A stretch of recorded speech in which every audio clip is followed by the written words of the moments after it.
Hey, and welcome to the Full Weight of Joy podcast, the podcast for women who are done stressing about the weight of the world, of expectations and settling for status quo, and ready to step into the full weight of joy.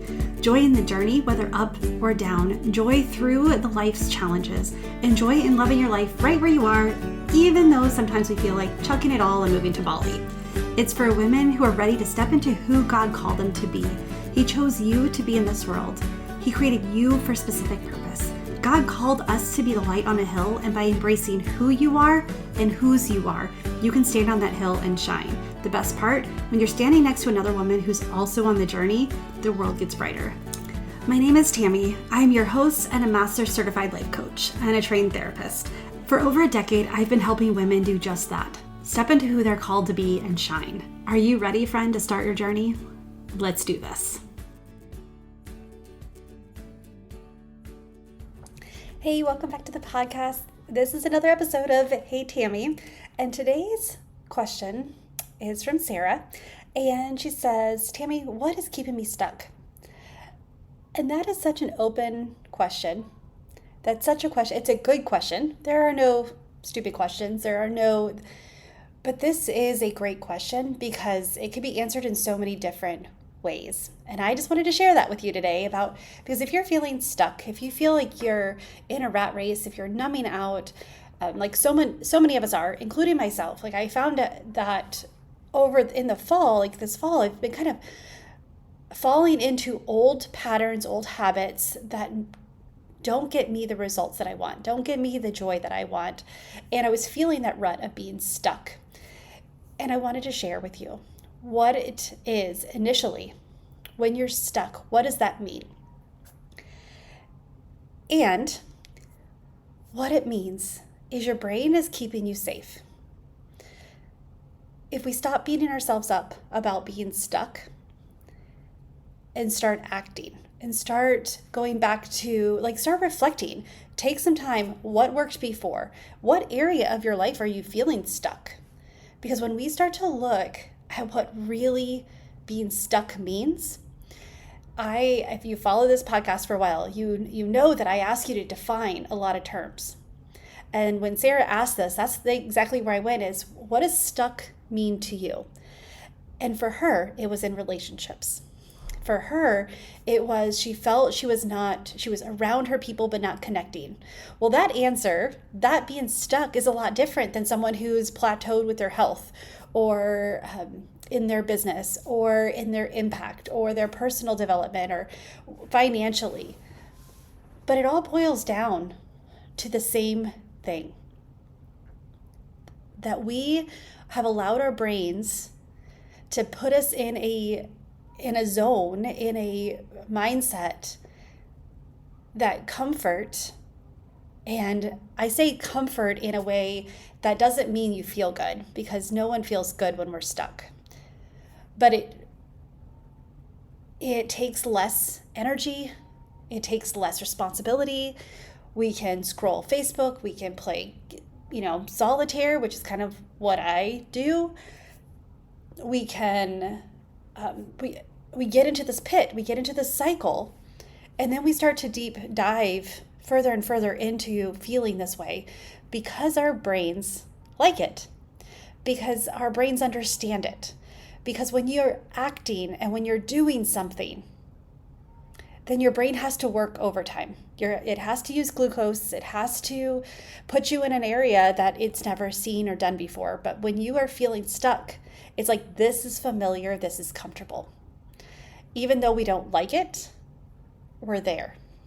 And I know I've shared this story on the podcast before, but this is a story that I actually tell myself a lot. I use the phrase, are you ready to get off the nail? So let me share it with you again. I also shared the story with my son's homeschool group and to the students because they got into the framework of all of this work is so hard. And so by sharing this, it helped them see, okay, we get to choose our hard. We get to choose our day. It's going to be hard to sit in our discomfort and grow, and it's going to be hard to sit in our comfortable stress. But which way is the way we want to go? And it is a choice. the more you realize that you are empowered with choice, the faster you can make a decision of, no, I actually want to stay where I am. I need a little bit of time. And I'm going to reframe the word stuck into, I'm going to rest, or I'm going to take a break. And that's a whole nother podcast of what that means. We don't want to, if you're not going forwards, you're going backwards. That's just the law of momentum, the law of, an object in motion stays in motion. A object at rest stays at rest until it eventually goes backwards, and it never reaches its destination. There's a part of that law that we don't typically share. But back to the story, is this man is sitting on a bench, and he has his dog next to him, and this passerby, he's just sitting on the bench, just minding his own business and having a great day. Maybe there's a lake in front of him, so he's just, enjoying the moment. And this passerby stops and goes, "Dude, what's wrong with your dog?" And he looks down at his dog, who is sweating with distress. Like, he's whimpering, he's sad, he is in pain. And he looks down, and he's like, "Oh, he's sitting on a nail." He's like, "What?" Like, he's sitting on a nail. He's like, "Yeah, he's sitting on a nail." He's like, did you nail him to something? He's like, "No, I would never do that." Can he get up? Like, is he, what's going on? How is he on this nail? And he's like, "Oh yeah, he can get up. But the moment he starts moving, it hurts more." He's like, "Oh, well, why does he just stand up?" He's like, "Well, he does it slowly. Every time he moves, it hurts more. And he doesn't know what the freedom feels like through the pain. He doesn't know that there's freedom and no pain when he completely stands up." So here we are. This is an analogy for ourselves, that we are sitting on this nail in pain, which is crazy because our brains are comfortable here because we understand it, and it keeps us protected. It may not feel good, but it also doesn't help us grow. And we're not being held by anything on this nail.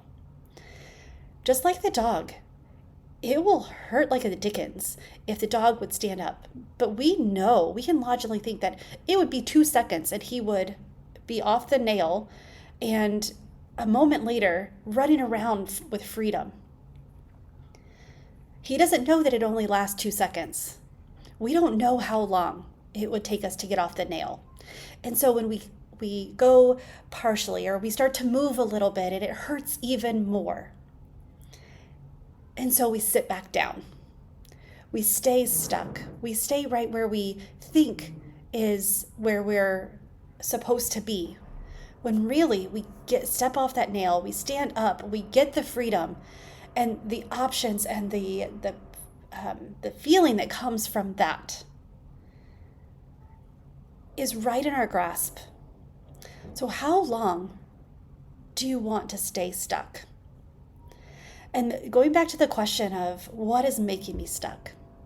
And ask yourself, okay, define stuck. What is keeping you stuck? What area? First is defining the area of your life that you're feeling stuck. And it's like, "Oh, Tami, I'm just overwhelmed with everything." You're like, everything is overwhelming you? So your finances, your kids, your job, your relationships, there's nothing in your life that is not overwhelming you. It's like, "Well, I really enjoy, spending time with my girlfriends." Okay, so it's not everything that is overwhelming you. So we can start to break that apart and really look at, okay, well then let's look at what areas of your life is the one that if you pull that string, the other ones would follow. Which is the one that we stand up from the nail concerning? And then there's the freedom around a lot of things. Because I guarantee there's one or two aspects of your life that feels out of control, that it feels uncertain. But our brain does a really good job in making it feel like it's everything. And so when you have that question of what's making me stuck, that's actually a really good question, and it's a time for reflection. It's a time for you to sit down and ask yourself, okay, what areas are going right? And I encourage you, even though what's not working is actually easier to come up with, I encourage you to ask yourself, okay, in these areas of my life, what's working? What is on autopilot or is coasting that I can just lean into right now because it feels good and it makes me feel good about myself? And then start looking at, okay, what is the one thing that if I changed right now, what is one area that if I put my focus into for the next week, if I stood up off that nail, it would affect my whole life? And that is how we discover what is keeping us stuck. That is how we start this process. And it's not easy. It's simple, right? It's simple. And you're like, Tami, like just asking myself these questions, if I knew it, well, I would do it. It's like, well, I ask you like wholeheartedly, have you asked yourself those questions yet? And if you have and can't come up with an answer, have you gone to a trusted friend and said, hey, I really need to discover what part of my life is stuck. Can you ask me these questions? And if that doesn't work, then friend, get on a call. Let's talk about the area that's getting you stuck. And so you can start moving past it, so you can stand up off the right nail and go forward and conquer your day. Have a life that you love and is joyful and that you feel good about, because that's what is the joy in the Lord. That is what his burden is light and his yoke is light. Like that's what he wants for us. He doesn't want us to be on this nail that's keeping us down. There's enough hard things in this world that we should not be keeping ourselves on the nail. And so with that, I want to leave you with, that story. What nail are you sitting on that you need to stand up? I would love for you to share it with me. I would love for you to DM me or get onto our Facebook group, Divine Destiny, embracing, it's in the show notes. Divine Destiny is what the Facebook group is called. Embracing your impact as a Christian woman. I think that's what it is. Yeah, I don't have it in front of me. It's a, hey, Tami, this is supposed to be quick. But I also want to tell you, you have a story to tell. You have an impact to make. And if this is something that God's been placing on your heart, if this is something that you even want to just discover, like, how can I share things I've been through in a healthy way? And what do I need? I'm going to share simple steps with you on how to do that. Things that you need to do in order to prepare for it. And I'm doing a free workshop, a free webinar, whatever you want to call it, on December 21st to get a free seat. All you have to do is register. Just a link in the show notes. There's also a free gift for you. It's some journaling questions to start getting in the right frame of mind for the webinar. If you want to do that, if you want some journaling questions of, okay, what story do I have? What impact? What is God asking me? This is a great place to start. So come to the webinar, come hang out with me, and we're going to have such a good time. And just, it's meant so much to me to be able to share my story. It also is I was afraid that it was going to take, and I was going to lose myself in the story. And so I want to share it in a way that you don't lose yourself, you don't feel prideful, and that it's actually an energy giving experience instead of something that drains you.